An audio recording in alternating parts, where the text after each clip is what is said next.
রাতে না খেয়ে ঘুমিয়েছিলাম, দীর্ঘ ঘুম। সকালে উঠেই দেখি হালকা বৃষ্টি হচ্ছে, কখনো বাড়ছে কখনো কমছে।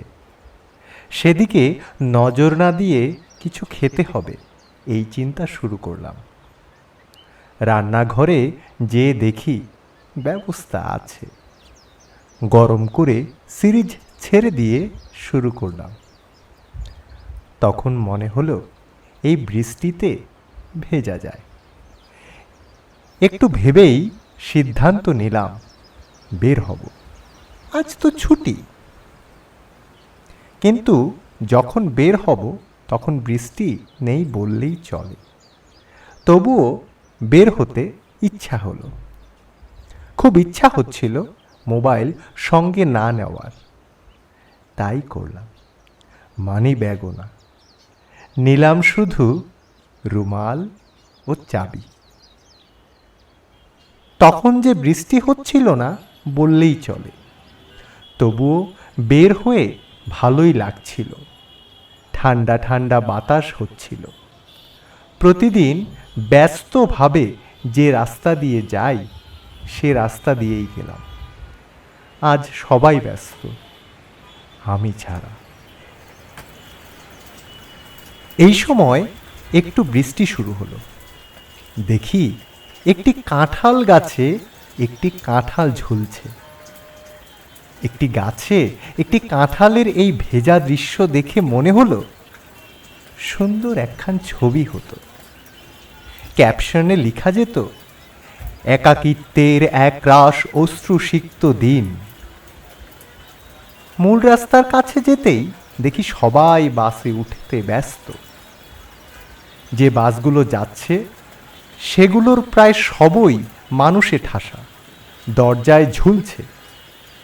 কারণ মেট্রো চলছে না।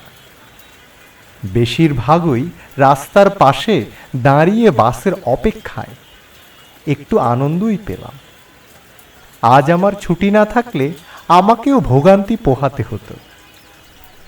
আমি ভাবলেশহীন হেঁটে যাচ্ছি। তালতলা পার হতেই জায়গাটা আমার খুবই পছন্দের, কারণ ওখানে প্রচুর বাতাস হয়। আজকে বেশ শান্তি লেগেছে ওখানে, সত্যি প্রাণ জুড়িয়েছে। আগারগাঁও মোড়ে যেতেই বৃষ্টি বেশ জোরে নামল। এতটা পথ বাসে যেতে যেখানে 5 মিনিট লাগে সেখানে হেঁটে অনেকটা সময়। তাই আর না যাওয়ার সিদ্ধান্ত নিলাম। বৃষ্টি মাথায় নিয়েই রাস্তা পার হয়ে হাঁটা শুরু করলাম। আবহাওয়া অফিসের সামনে এসে একটু তাকিয়ে বড় একটা হাসি দিয়ে চলতে থাকলাম। শামীম সরণিতে তখন ঝুম বৃষ্টি শুরু হলো। মনে হলো আজকে বের হওয়া ভুল হয়নি। সবাই যখন যে যার মতো দাঁড়িয়ে, আমি শুধু হেঁটে চলেছি। শেওড়াপাড়া মেট্রো স্টেশন আসতেই পা পিছলে গেল। যদিও পড়িনি, তবে পড়লে খবর ছিল। খুব করে মনে মনে চাচ্ছিলাম পছন্দের চায়ের দোকানটা যেন খোলা থাকে। গলা এরই মধ্যে ভার হয়েছিল। দূর থেকে দেখতে পেলাম চিপসের প্যাকেট ঝুলছে। আমাকে দেখেই উনি হাসলেন। বললাম, টাকা আনিনি, 1 কাপ চা দেওয়া যাবে? জবাবে অবশ্যই। সাথে এও বললেন, আবার ঠান্ডা যেন না লাগে। আমি বললাম, লাগলে তো ভালোই, এই সুযোগে না হয় ছুটি নেওয়া যাবে। তখনও বৃষ্টি পড়েই যাচ্ছে। আমাকে চা দিয়ে উনি বললেন, বৃষ্টির মধ্যে চা খেতে ভালোই লাগবে। চায়ের কাপ নিয়ে খোলা আকাশের নিচে দাঁড়িয়ে গোলমরিচের তেজ ও বৃষ্টির স্নিগ্ধ ছোঁয়ায় উষ্ণ চুম্বন উপভোগ করলাম 5 মিনিট।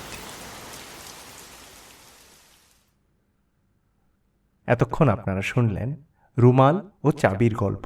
লেখক মারিফুল হাসান।